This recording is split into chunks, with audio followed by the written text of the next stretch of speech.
As I said, a very wide and varied career, just in the clips we showed. Would you please give a very warm welcome to Miss Kim Cattrall.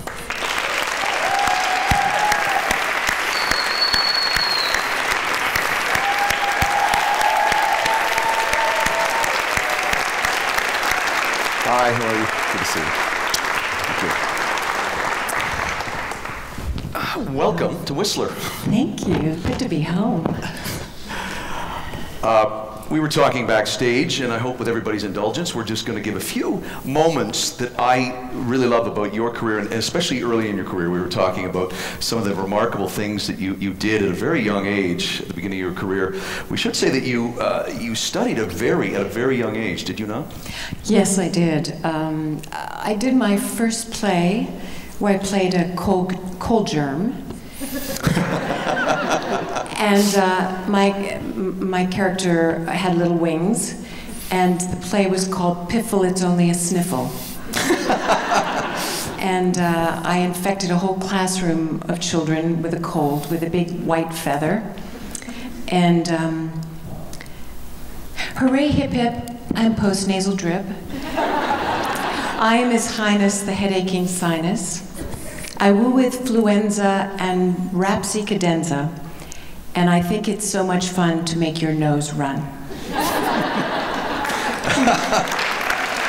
It was downhill from there.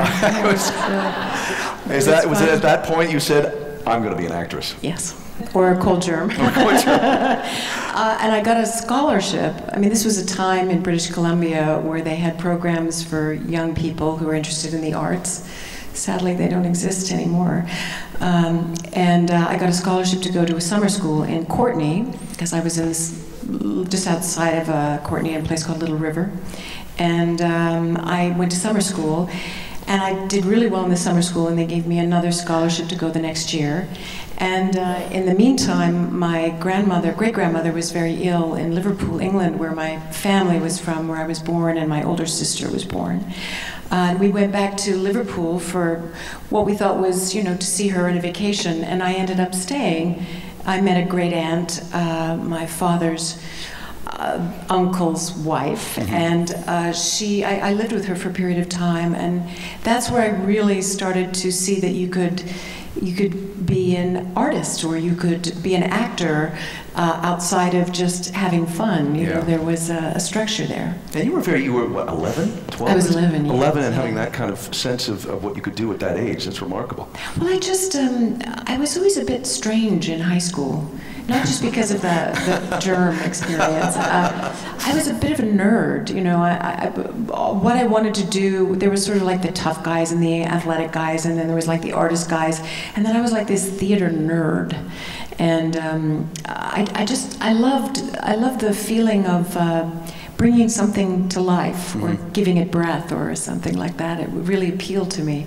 I never felt that I was doing something extraordinary in any way. I just felt, my father in particular was very supportive, and I just felt like I wanted to be in that situation. I went to Banff School of Fine Arts and did a summer program there, and went to Nelson, BC, and did a summer program there. And I sort of got bitten by a bug, and then it continued to bite me. And I just had wonderful experiences, and I didn't want to stop. What I found remarkable is that while in school in New York, you get offered a part by, for film fans out there, Otto Preminger, the great director. Yes. And your first movie is a movie called Rosebud, and I'm looking at the cast, and this is your first movie, and it's O'Toole, and it's Peter Lawford, and you are still in school. Well, I just graduated. Oh, just graduated, yes, okay. Yeah, I actually didn't want to go to New York to study. You didn't? I didn't, no. I wanted to stay in Canada. But I was 16. I skipped a grade and graduated half a year early, which I had no business in doing. I really wasn't prepared for it, but the only school that would accept me at 16 with a high school graduation was the American Academy of Dramatic Arts, and my dad drove me down to Seattle because we couldn't afford to go to New York, and if I made it or didn't make it. Yeah. So we went to Seattle to the university there, and this really wonderful woman who was from New York, who was teaching, she auditioned me, and I lied and said that I had a grandmother who lived in New York. I was just about to say, who did you live with? Where did you live? I lived in this very wonderful place called Gramercy Park in New York. If any of you know Gramercy Park, it's a lovely, lovely area with a park, and if you live in the area, you get a key to the park. But it was New York City. It was quite daunting. And it was run by the Salvation Army. Okay. So I had a room. It was $35 a week, which seemed expensive at that time.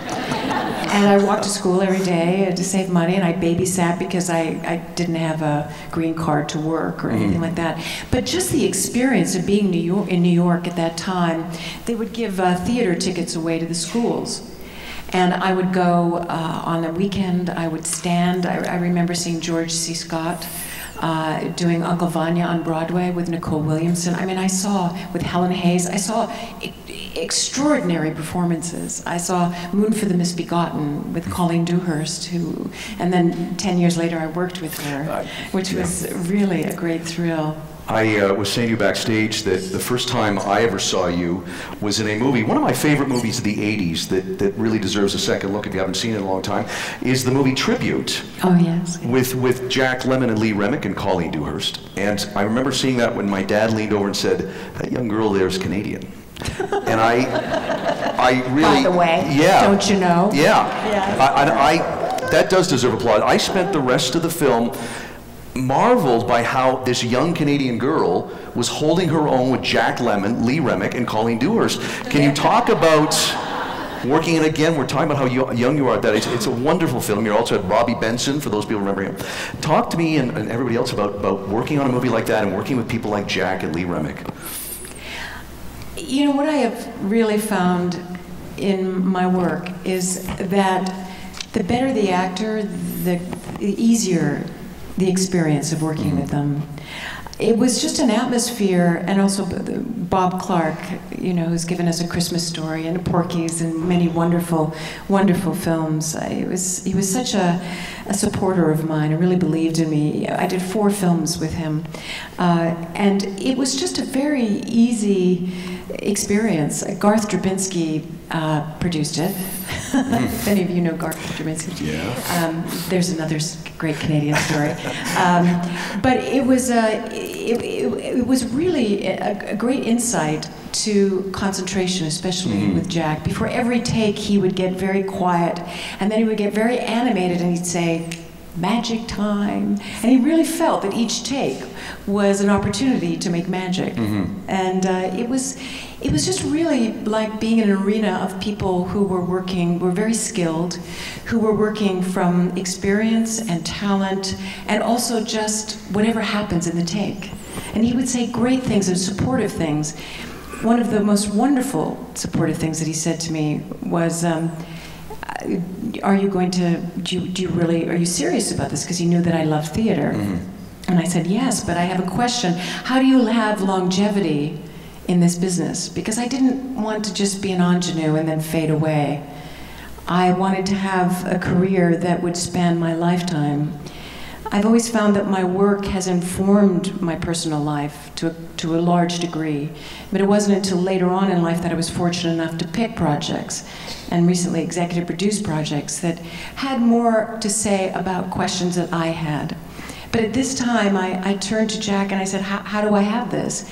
And he looked at me very seriously, and he says, make choices that scare the shit out of you, kiddo. And that has really stayed with me, because sometimes I take roles on that I think, I don't know how to do this. I really don't know how to scale this mountain. And I know that I have a wonderful script behind me and a terrific director, but there is that moment, and I think I don't see that as a negative thing.